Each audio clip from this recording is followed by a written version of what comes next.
everyone. Welcome to today's episode of Where Does Your Journey Stem From? Hosted by myself, Dr. Karina Minardi. Today, we have a truly special guest who works for a large organization called Becton Dickinson. Please welcome to the stage, Prathic. Prathic, how's it going? Hi, yeah, it's going good. Well, we are happy to have you on today's episode. Pratik is an associate in the software development program at Becton Dickinson, also known as BD. His current work focuses on implementing systems to secure the cloud technology powering BD's current and future products deployed in hospitals. Pratik is a graduate of Georgia Institute of Technology with a Bachelor's of Science in Biomedical Engineering with a computer science minor. His primary focus is on the intersection between health and technology, also known as healthtech. Outside of work, he finds solace in hiking, indulges in police procedurals, and listens to air traffic control, ATC, communications during aviation emergencies, because that is cool. Well, welcome again, Pratik. We're really excited to have you. So our first question that we always start off with for most of, if not all of our guests is, tell us a little bit about yourself as well as your background and how you landed in the position that you're at. Yeah, so a little bit about me. I grew up in Southern California, so got to enjoy the great weather. So I've been here since 2007 and started in high school, and I was fortunate enough to be in a pretty, STEM-focused education system throughout. So that was kind of my first introduction. Interestingly enough, I got to work on CubeSats, which are like small mini satellites in high school, which is pretty dang lucky, right? As a high schooler to be playing with some cool stuff. We got to meet a real life astronaut, and he was like kind of our leader. So that was my first kind of first time really playing with this kind of stuff. And you can imagine, right, us in high school not knowing anything, playing with tens of thousands of dollars worth of like small little satellites. We were quite scared to put it mildly, but it was very interesting. We got to learn a lot, and I think that's really where the interest started for me. I think I enjoyed solving problems and challenges, and that really kind of was what kind of drew me in, even though it was pretty intense. Started there, and I knew I really wanted to do something healthcare related. I think that when you look back on it, traditionally my family and just background wise, we're pretty work oriented. And so looking back, I think for me, it was important to have my work mean something. And for that, healthcare, I think the impact is just at a different scale. So I think the merge of the two was kind of where it was always at. So I ended up going to Georgia Tech for biomedical engineering, which at that point is still a kind of a relatively young field. I mean, it's been around for, I'd say 10 to, maybe 20 to 30 years, but really still young. People are really still defining and pushing the boundaries there, right? And it's very, very new. So yeah, I landed at Georgia Tech, which if you can imagine, a SoCal person just in Atlanta downtown is quite the shift as you'd expect. So when we first got there, actually, we couldn't understand the dialect because the way that people speak in Atlanta is quite different to Southern California. So yeah, my dad and I, when we were doing our visit, we were a little stumbling around, but it was fun and had a great time there.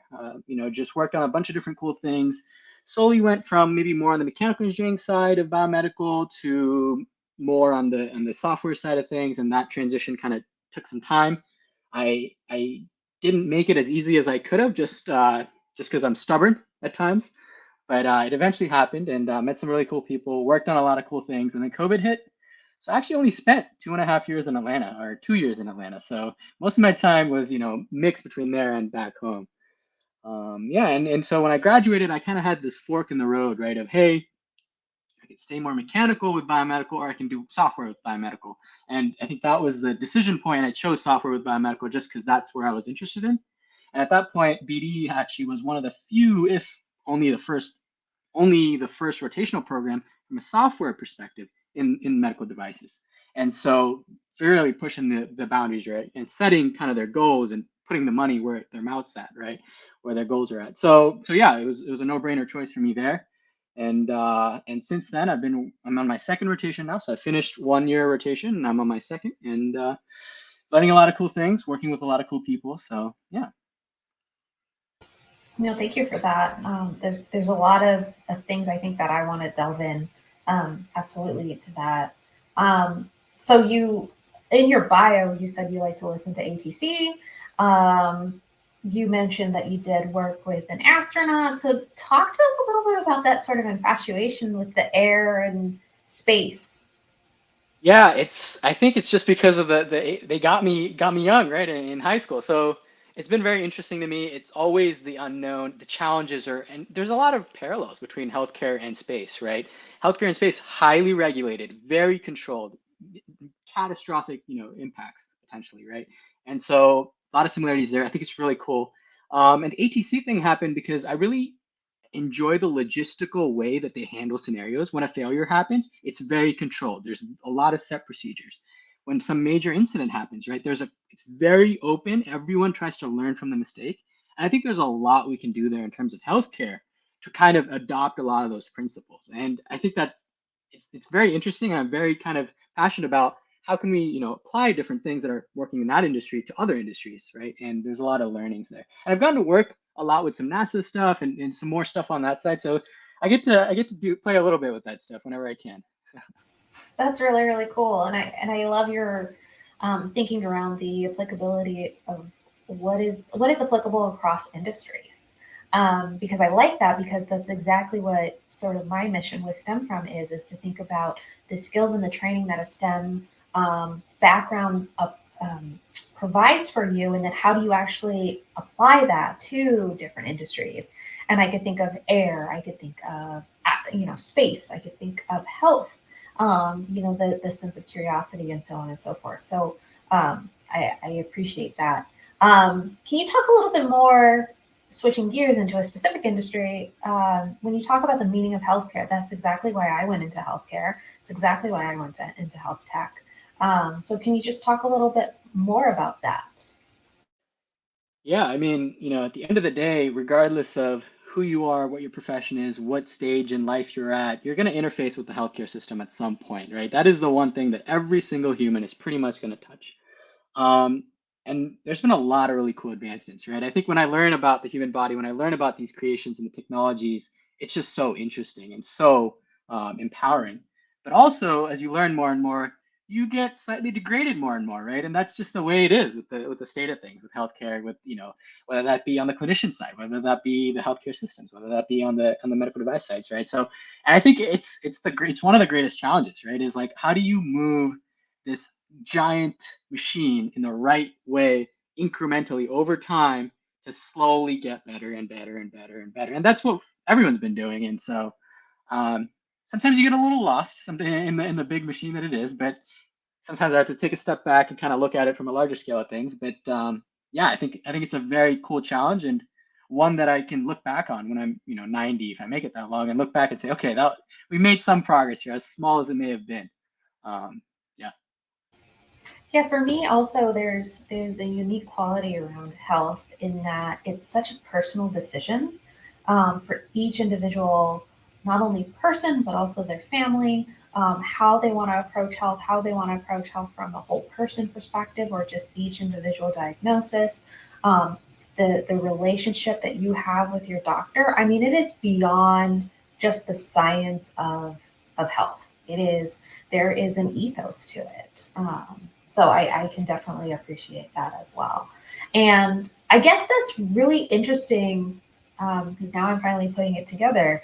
Health, if you wanted to make an impact on health, but you also wanted to have a tech sort of background, biomedical is sort of that perfect wedding of or amalgamation of both of those.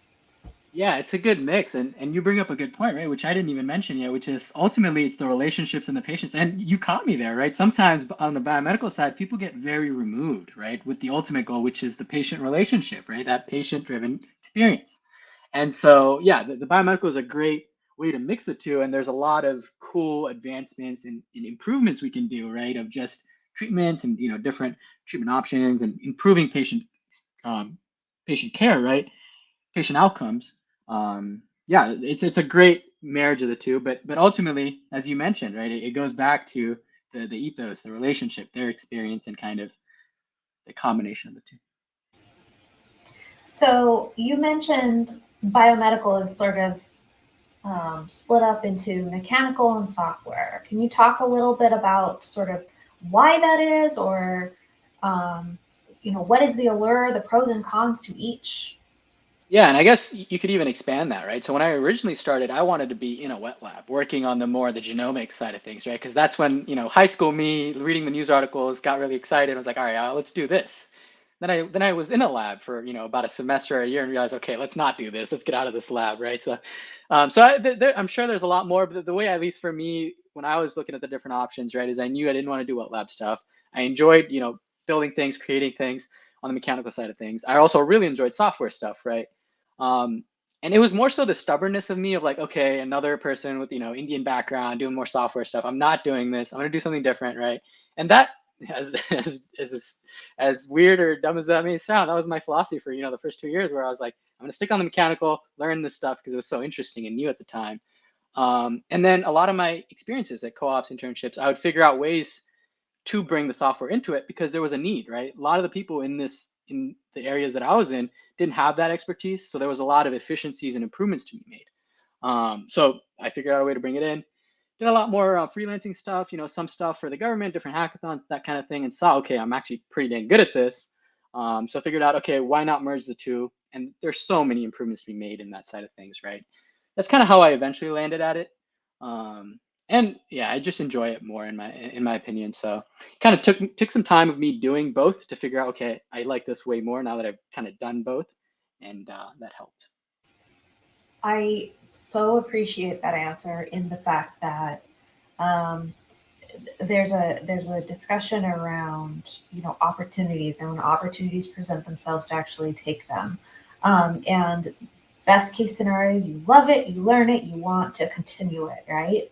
But the second scenario is that you absolutely hate it, and that's okay. That is okay to not like a wet lab, because that doesn't fit your personality. It doesn't fit what you want to do with a career. It doesn't just fit just with for me, it was the environment. The environment was very insular. I wasn't able to collaborate with people. And with my personality, I liked that. I wanted to be a part of a team where we're all working on bits and pieces and that we're all putting it together. And it felt just so on my shoulders. And so I totally can relate, and I totally appreciate that answer. And I want you to talk a little bit about your experiences. So you talked about internships, you said freelancing. How did you get them? What did you get? How did you get that exposure? What did it teach you? Yeah, it's a really good question. So, started out in college. I had, a couple more BME internships and co-ops, and I'm the kind of person who is willing to put themselves out there. Like, if I happen to annoy a couple people here or there, that's okay. Like, there's no loss to me at that point, and that's fine. So that's kind of how I landed a lot of this stuff. So I actually ended up emailing the CV, one of the C-suite executives for one of the companies, and that she ended up forwarding my email over. I listened to a podcast, emailed her. She forwarded my email over to UR, and that's kind of how I got my big break into the industry for BME. And so did a co-op that was like at a pretty well-established company. Did a mechanical engineer. It was a R&D and manufacturing co-op. But my mentor there was really great guy. He veteran, right? He was more on the technical side of things, but he kind of knew how to navigate a corporate environment, and he taught me a lot of very crucial things. And I think that's really where I learned, okay, if I did the mechanical path, this is kind of what that would look like. If I did the software path, this is what that would look like. And that really got me the exposure, right? And then COVID struck. And so this was actually, COVID struck a little bit before I started my main co-op, but we were virtual and I wanted to just hang out with my friends somehow, right, from college. And so what we did was we started with hackathons and we ended up winning a couple, but then we branched out and we found these different things put out by the government, by different governmental agencies saying like, usually funded through a grant or some kind of allocated resources, and they'd say, hey, we have this problem, we'll give you guys some data, figure out a solution, right? And then the winner will get, top three will get X amount of dollars, X amount of dollars, X amount of dollars.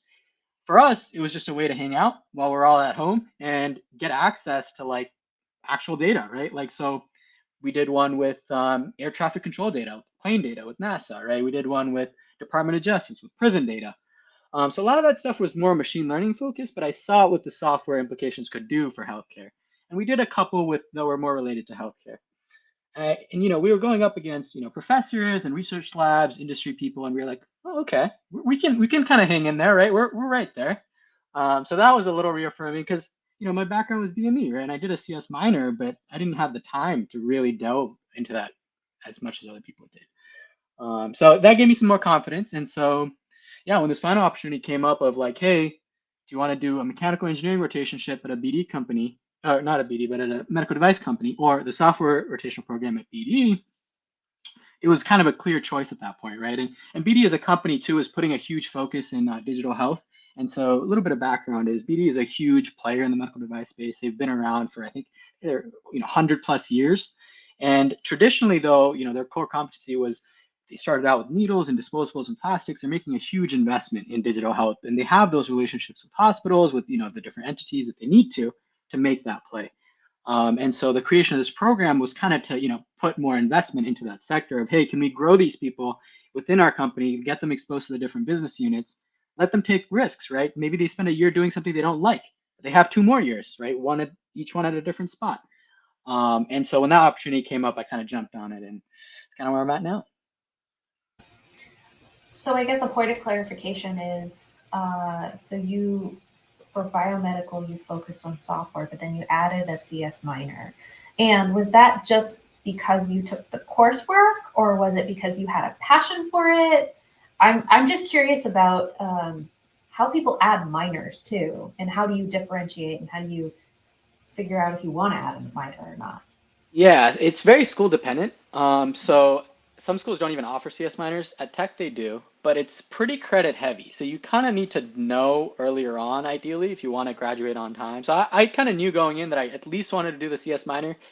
I actually have the scenario in my head where it was my sophomore year, first semester, and there was another student in one of my project-based classes. So the way BME works at Tech is very project-based. Every semester you get a project for one of your classes, and you give a prompt, you just go and figure out a solution. And they have, the different phases that you work through. But that class, actually, that person was also kind of very similar to me, BME, health or CS, like what do we do? What do we do? They ended up just going pure CS, and they actually dropped the class. I remember him walking out of that day because this was still on my head, right? So I knew going in that I wanted to do the two for sure. I just chose BME and then the CS minor underneath it for focus. Well, that makes total sense. Okay, so then now you're graduated, you're working, you're on year two, right? So talk to us a little bit about what year one, what were your accomplishments, what were your challenges, what was your project, and then I want to know kind of that's the past state, and then I want to know about the current state, what you're working on now.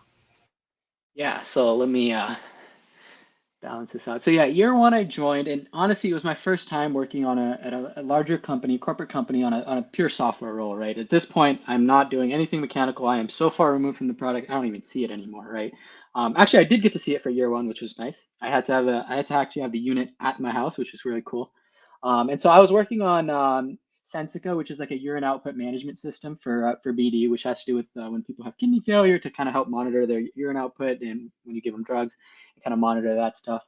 I think, learnings for me, it was the first time I'd been kind of thrown into this large environment, and I was able to pick it up pretty fast, right? And I think that's one of the benefits in college. If you, work on a bunch of different things, like those challenges, we wanted to be as efficient with our time as possible. So we got really good at getting thrown into something, picking and learning stuff up as quickly as we could, and then delivering results, right?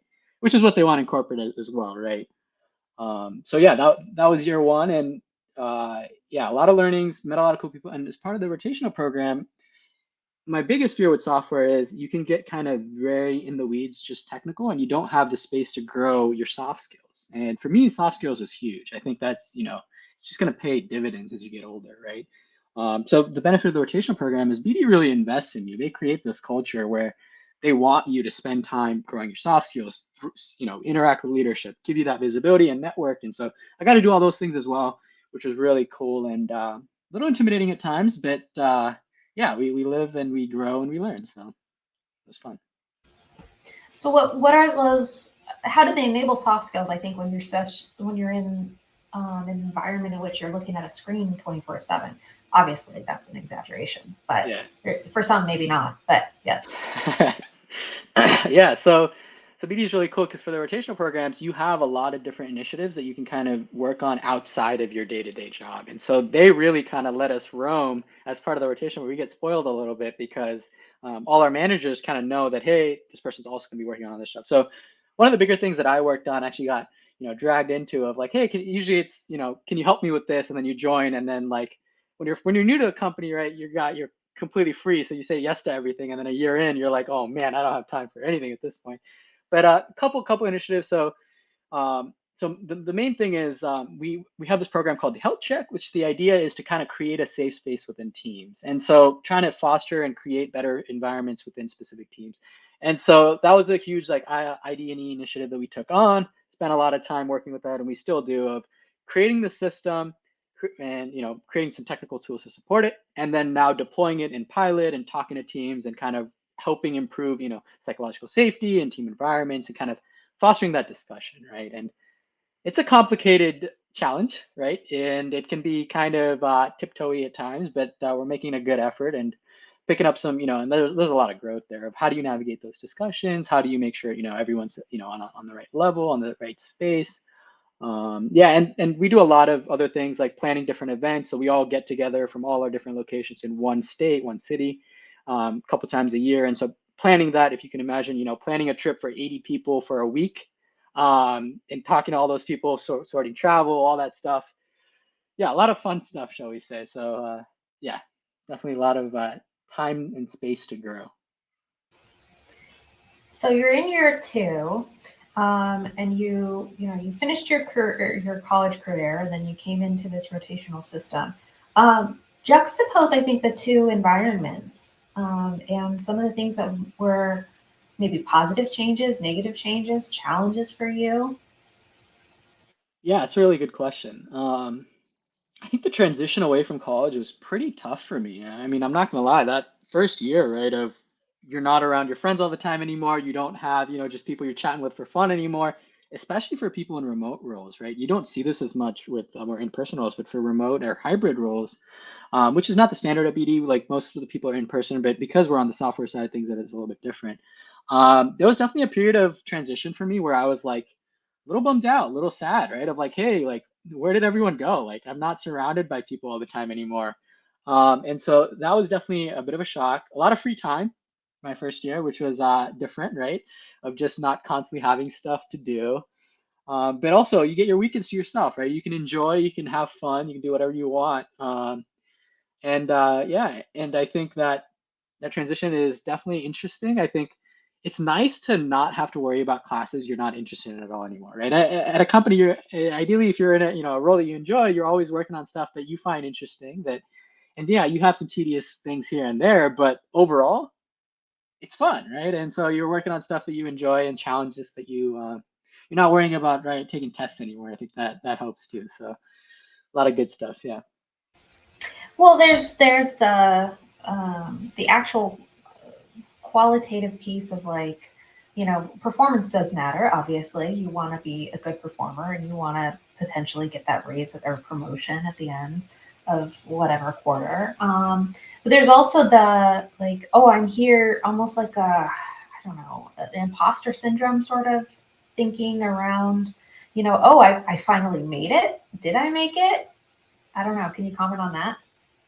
Yeah, that's a good point too. I think as people start, even in college and sometimes outside too, is that imposter syndrome aspect is no joke, especially um, in the state of how things are now, right? And you can experience this in college when you're working on stuff, in labs, in classes, in internships, co-ops, even in your job, right? Of you get into an environment and you think, oh man, everyone is like, how did I get here? Am I even supposed to be here? Like, did I sneak my way in? Like what is going on? But and I definitely felt that, in different scenarios, whether that be, with the freelance work or at BD in certain teams. And I think it's critical that you kind of take a step back and kind of realize, hey, you're in the right place. You know what you truly can contribute, and you know that you're chosen for a reason. And if you just continue trusting in that it was meant to be, right? Like that.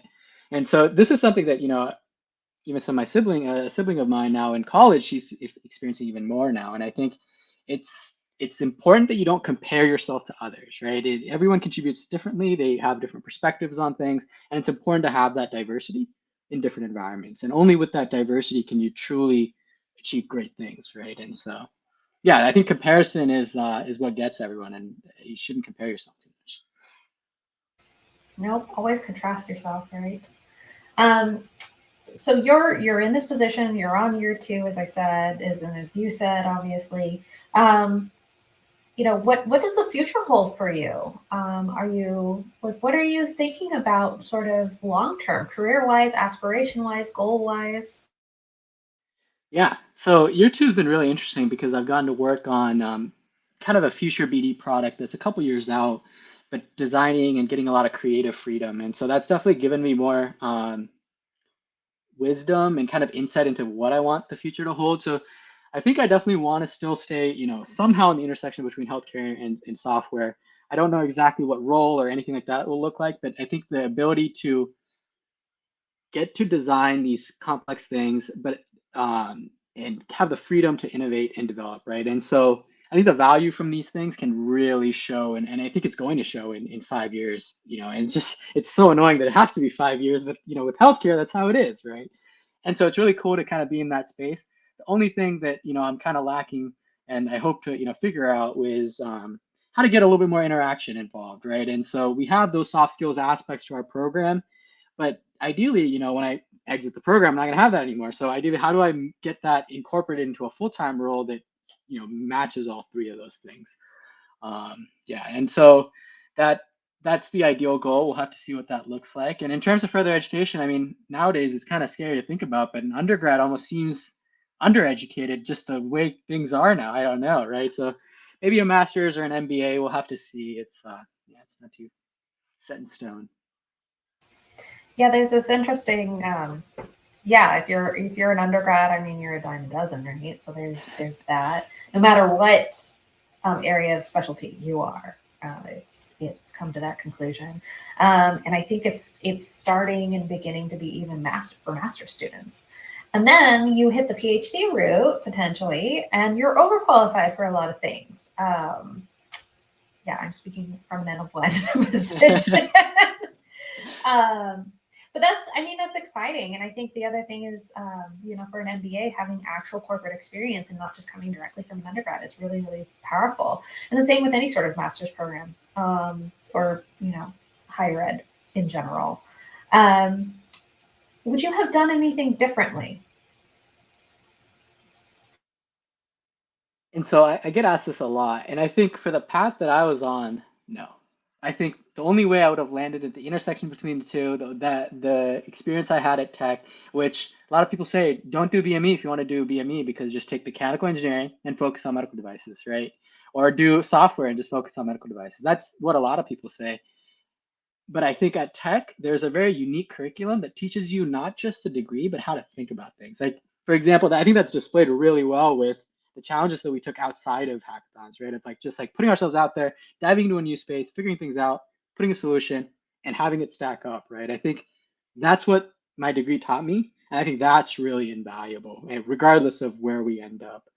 Um, yeah. So in terms of things differently, yeah, I think we live and we learn. I mean, sure, there's different things you can optimize, but I think I enjoy where we ended up, and we'll have to see. Yeah. I think you made a comment earlier about annoying people, so maybe that would be considered potentially one. I'm in the same boat. But I do want to make a comment about that, about sticking your neck out and networking with people, and having the confidence to say no, I can do this, and I want to meet you, or having also the humility around that. Like I appreciate your time. I think that is really, really important. Um, so you wouldn't have done anything differently, which is very positive, I think. But if you were to have any sort of words of wisdom, say 7, 10 years ago, what would you, looking back, hindsight being 2020, what would you have told yourself? Yeah. Yeah. I guess from this perspective, right? I think just enjoy the journey. Don't worry about racing to the end. There's a couple things, but enjoy the journey. Don't worry about racing to the end, right? Like high school me was like, once I graduate college, we'll be done studying. We'll enjoy life. Right. So just yeah, don't worry too much about the check boxes you have to tick. Don't worry about the normal path. Yeah, enjoy the time you have. Enjoy the time you're spending. Enjoy what you're doing. Live in the moment, right? So that's one thing. I think number two is people always tell you to quote unquote follow your passion, right? And you're always like, what the heck is my passion? Like, what does that mean, right? And so that might be some people. Some people, I have friends who are like, I know this is what I want to do. I'm doing this, and they just bang it out, right? I was like, perfect. There's a lot of people that don't know exactly what your passion is, right? So, and I think that's okay. Don't like for me as well. Like I would tell myself not to worry too much. Kind of just do things that you enjoy and that you think that you want to do, not just for the checkbox, and you'll kind of eventually figure out where things lead to. And that balances, right? Some people, maybe what they enjoy isn't a sustainable career path, so maybe you have to pick out of three different things that you like the most, and then you enjoy, in your free time, which you maybe optimize for, you do something that you really like, but that doesn't really provide for your family. So it's a balance of the two. And I think number three is, and there's a study that supports this. And when I learned the study, I think it's a study from Harvard. It's like the longest running study on like adult development. And it just focuses on what gives people happiness at the later stages of their life. And so it started in like 1938, and they're still running this study across generations. And this study really kind of changed the way I think about things. But essentially, they found that regardless of your profession, regardless of your background, right? So regardless if you went to Harvard or if you're from a low socioeconomic status in the area, the thing that mattered most was the relationships and the people you made built along the way, regardless of your salary, regardless of your profession, regardless of where you ended up. I think that was really powerful, right? Because you're not ever going to have a study that looks across generations like that with that large of a sample size, still maintained, and track happiness, health, coronary artery, all kinds of other factors. So the outcome from that, right, is focus on the relationships, focus on the people, right? That's what's going to matter. Yeah, so those are maybe three things. Yeah, I don't think when you're at the end of your life, you're going to remember what kind of grade you got in organic chemistry or what kind of Yep. GPA you got from your undergrad. God, I don't even know what my GPA is actually, which is a good thing, I think. And I like your talk about passion, because sometimes passion and employment do not intersect Yes. or overlap. But it doesn't mean that you can't find it interesting or you can't find, a passion in there. It just isn't maybe perhaps your passion. And I think your discussion around live in the moment and, life is not a whole bunch of check boxes. Life is a whole bunch of experiences. It's a whole bunch of journeys. It is one long journey, but it's also, like what is it? Life is a marathon. It's not a sprint. And so you got to think of it that way. You got to make it to the end, but successfully. So I really enjoy those three things. I think that's spot on. So thank you for that. And with that, I thank you so much for your time, Prathic. You have an amazing story and such an amazing career, I think, ahead of you, frankly. So it's going to be exciting to see what you do after year 3 of your rotation. Dun, dun, dun. Yeah, thanks for having me on. And yeah, it's always a pleasure to listen to some of your episodes. So Yeah. Well, thank you. And thank you again to our listeners. And always remember to ask yourself, where does your journey stem from? Bye, everyone.